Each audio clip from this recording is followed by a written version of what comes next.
everyone. I'm Jamie Flinchball, host of People Solve Problems, and today we have as a guest Dave Edelman. Dave, how you doing? Doing terrific. Thanks, Jamie. Great to see you.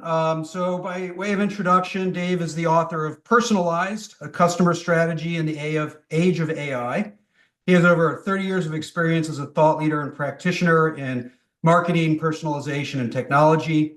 He advises companies on digital transformation through his company, Edelman Advisory Services, teaches at Harvard Business School, just upriver from my old stomping grounds at MIT, and serves on several boards. So, you've seen a lot, you've done a lot, you teach a lot, and you've certainly written a lot as well. So we're going to talk about AI and personalized the way we approach companies, markets, customers from that standpoint. So maybe we can just sort of start by saying, well, what problems does this solve that existed before the age of AI?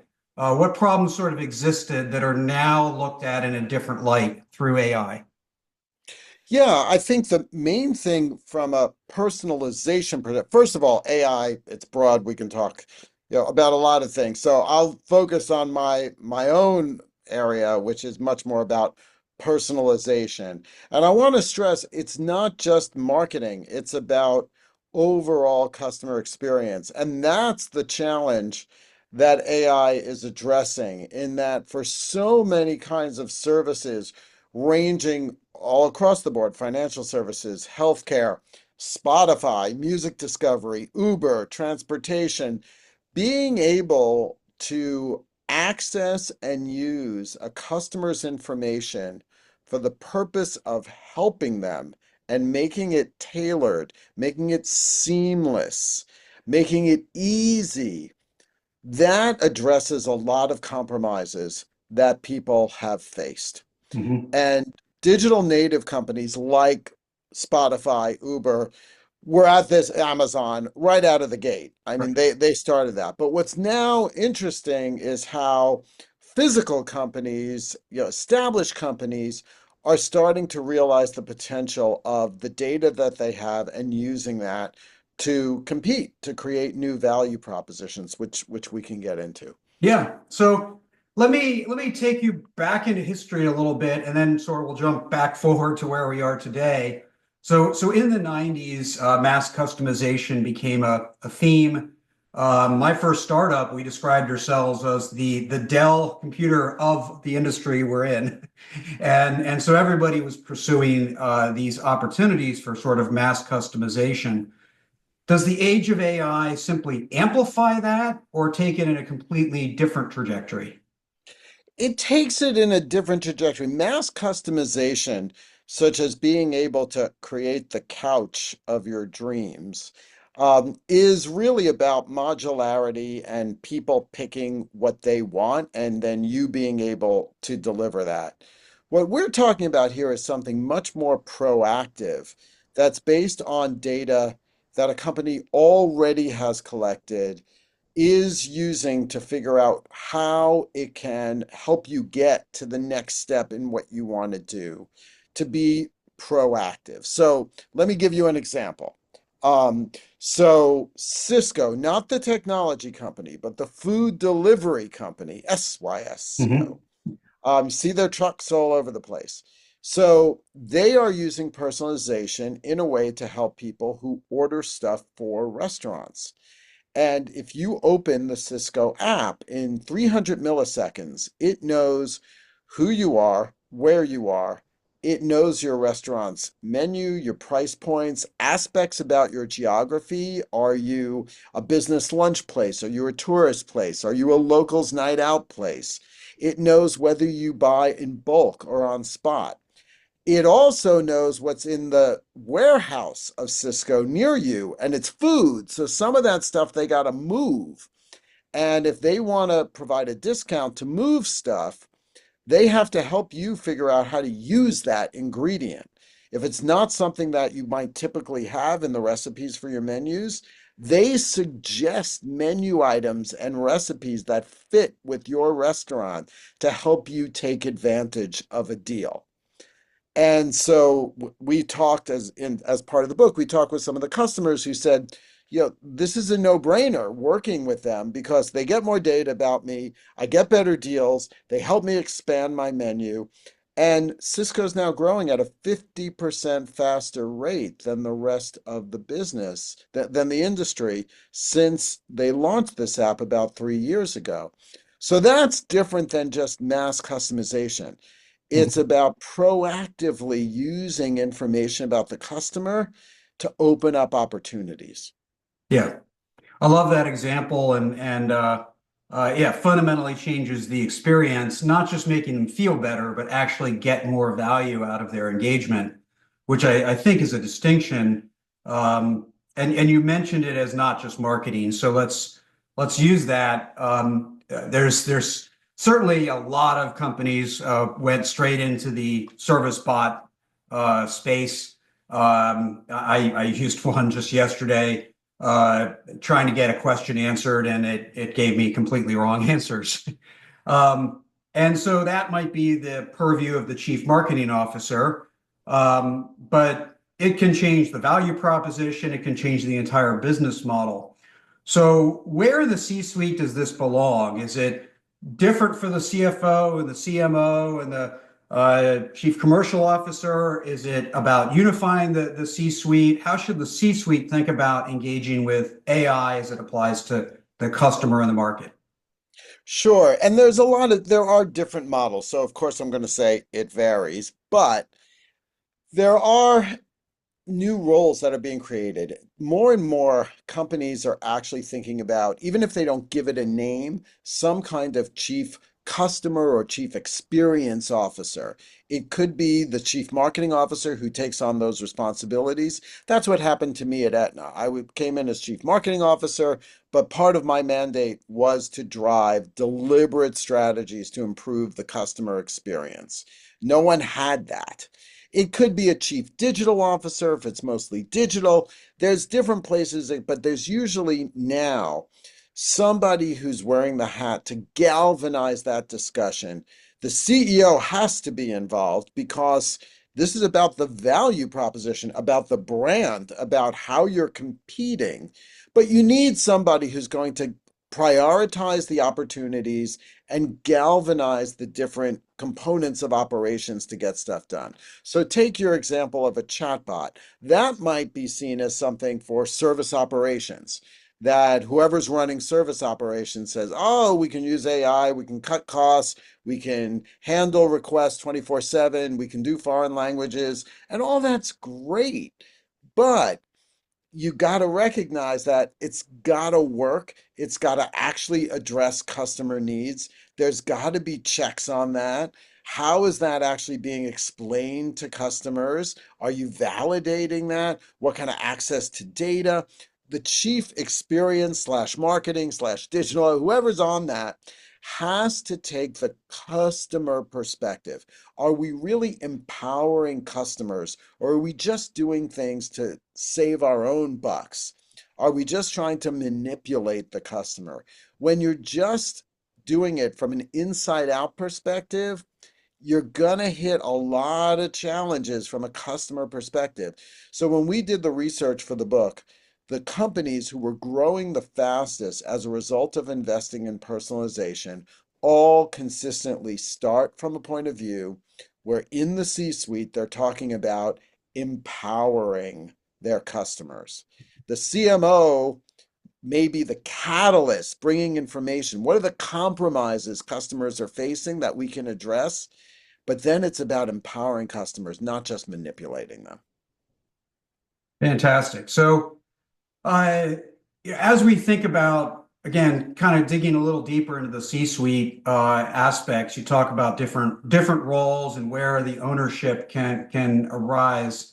A lot of leaders and organizations, certainly they didn't grow up during the AI age, since that's in some ways just beginning. But at the same time, as you said, this has been around a long time in different forms. I was doing some machine learning programming back in over 30 years ago.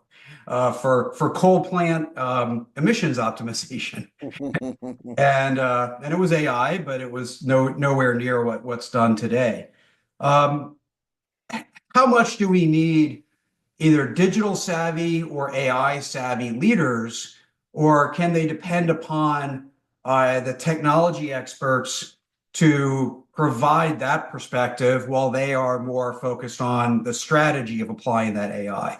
Meaning, how much can the non-digital, non-AI savvy leader operate in an AI world? I think the non-digital, non-AI savvy's got to get their hands dirty. They've got to start actually using some of these tools, experimenting with them for their own use, looking at how they might actually drive some basic productivity improvements within different parts of their operations. But you have to experience it, you have to touch it. Now, there aren't that many AI experts out there for every company to have a ton of AI savvy people. And it's not like you're all going to hire consultants because like myself, we all have limited experience. We know what we've seen and what's working, but that's just scraping the surface in a lot of ways. What you do need, though, is a strong sense of strategy. You do need that. But you do also need to have someone who can help you understand the art of the possible. And so it's a pairing of saying, from a customer's perspective, what do I need? But then what's the art of the possible? Let me give you an example here. So I was chief marketing officer at Aetna. One of the biggest problems all health insurance companies face is that people do not understand their health insurance. That's a problem. That's a big deal. It leads to all kinds of downstream issues. So I, as CMO, said, we got to address this. We got to educate our people. But I didn't necessarily know how. And with somebody who, younger, totally digitally savvy guy on my team, hunting around, came up, found a company called Sunday Sky who did personalized videos. And in working with them, we came up with a strategy to give every new member a personalized video explaining their health plan to them. Who in their family is covered? Do they have a primary care physician? How do the economics of it all work? Here's urgent care centers near you within 3 miles of your house so you don't have to go to an emergency room. All personalized. So we needed that yin and yang. And when we did that, 70% of people watched the 3.5 minute video. Calls to the call center went down by over 20%. People started opening up our emails more often and actually reading them because they thought we cared and they trusted us. So that requires a yin and yang. So I had the strategy. I didn't necessarily know the how, but together with somebody who brought the capability in, we made it happen. Yeah, I love that example, and I think the idea is AI won't make all the skill sets obsolete as you sense a strong sense of strategy. Good strategic thinking won't go out the window, needed perhaps as much as ever. Um, let's talk about downstream, and in the operations, in the rest of the organization that has to operate in a world in which AI may be serving the customer better. You mentioned the Sysco example. Hey, we have to know what's in the warehouse. Um, we have a lot of legacy ERP systems out there that still update, daily, overnight. Information isn't always accurate. Uh, things don't always happen precisely or at speed. So if AI is moving faster than the rest of my company, what are the risks and how do we overcome that if the operations of the company can't keep up with how AI is trying to serve our customers? Yeah, I mean, AI needs to be fed data. I mean, that's where the intelligence comes from. The power of AI is especially strong if it can draw on multiple pools of data. And so there's really two tensions here. One is the fundamental quality of your data in the first place, and the second is your ability to integrate it. Now, AI can actually handle the second of those more and more easily than companies realize. So there's now generative AI can write code. And for example, there's a company called Narrative that has the capability to use Gen AI to look at one database, understand its schema, look at a second database, understand that schema, and write the code to combine those two databases, normalize them in common formats into a third repository. Pepsi uses this to aggregate information across 40 different geographies. The trade desk uses that now to match advertisers' data with their own. So these integration capabilities are starting to get solved by AI, so you don't need armies of data engineers to do it. But as you cite, the data in the first place has challenges. That's got to be something where the organization as a whole is focused on data as an asset. And I repeatedly, when I talk about the skills of today's chief marketing officer, but I think it's true about operations more broadly, is you have to be thinking about the bloodstream of your data, the quality of it. Where is it going? One of the interesting things about Sysco, the example I gave, is that when a salesperson signs up a new account, they have to get a lot of data about that account into the system, including their current menu and prices. Mhm. And they don't get credit unless they do. So you've got to create the mechanisms and think very deliberately about how you're going to start raising your data capabilities at the same time you're starting to think about AI. And that may take physical operations, things like, salespeople actually asking questions when they sign up a new account. And the, Salesforce form demands that. And so that's got to be a deliberate act to get there. Yeah. So speaking of data, there's the inside data. That's what we kind of were just talking about. There's also the customer data, which could be consumer or company, depending on your business model. Um, and in order to serve and customize, we need that data, right? So if, however, there's limits, right? So if I got an email saying, hey, from an exterminator saying, hey, we noticed you dreamed about bees last night. Do you have a problem? Or on the company side, if you're a B2B, a lot of companies say, I know you could use this data to serve me better, but I'm not willing to share it. So how do we think about the positives of using that data, the limits of using that data to the point where we're not overly intrusive, overly invasive, and not scaring people out, along with the added limitations of in different regions, we have different laws around using customer data. Yeah, so there are just simply guardrails for certain things you have to put in place. For a lot of companies in compliance-oriented businesses, those guardrails are well defined and they have to just simply make sure those happen, and those may require humans. Eventually, there may be AI systems that actually ensure the guardrails, but those are not really out there at scale yet. But the reality is, one customer's creepiness is another customer's, wow, that's great. That's great value. And you just don't know where that line is. It is gray and it moves for different segments. So that's why you've got to test. You've got to test and learn.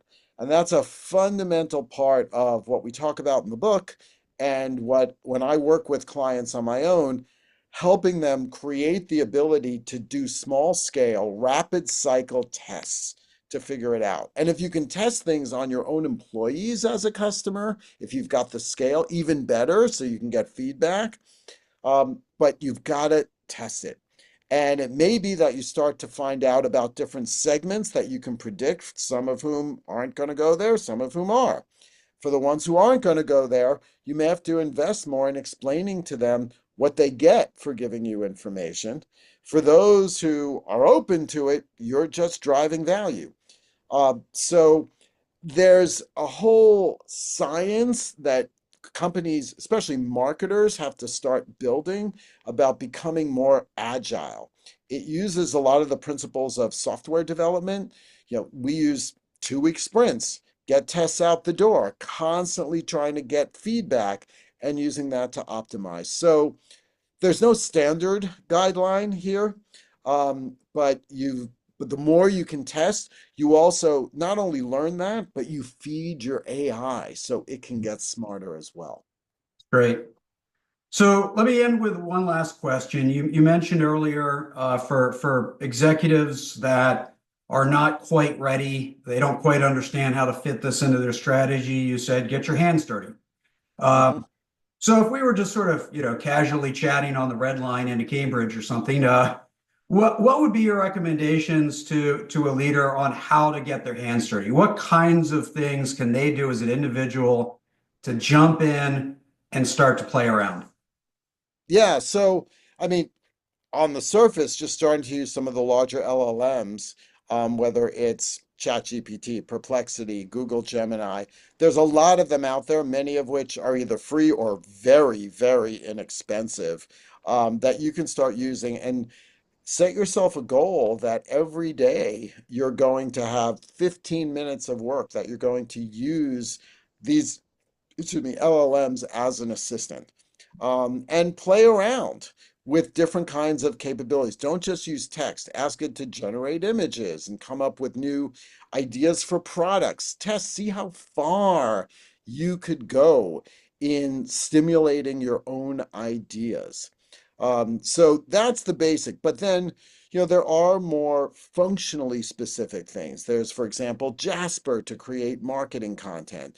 And there's ones, for example, that can help you get a view across all of your legal documents and integrate those. And so part of it is also encouraging as a leader, depending on where you sit, either your functional group or other functional groups, to set a challenge for themselves and say, how can we improve our throughput by 30%? That's a target that is reasonable, that I've seen companies do. And the goal isn't to let people go and replace work. The goal is to scale. The goal is to be able to do things you just couldn't do before now for customers to add value. But that 30% target is one that I've seen as a good galvanizing measure. I love it, and a good gap statement like that inspires us to really consider trying to do new and different things, which is what you're all about in this conversation. So, Yeah. Dave, thank you for sharing your insight and guidance, and I hope our listeners benefit from both the conversation and your book.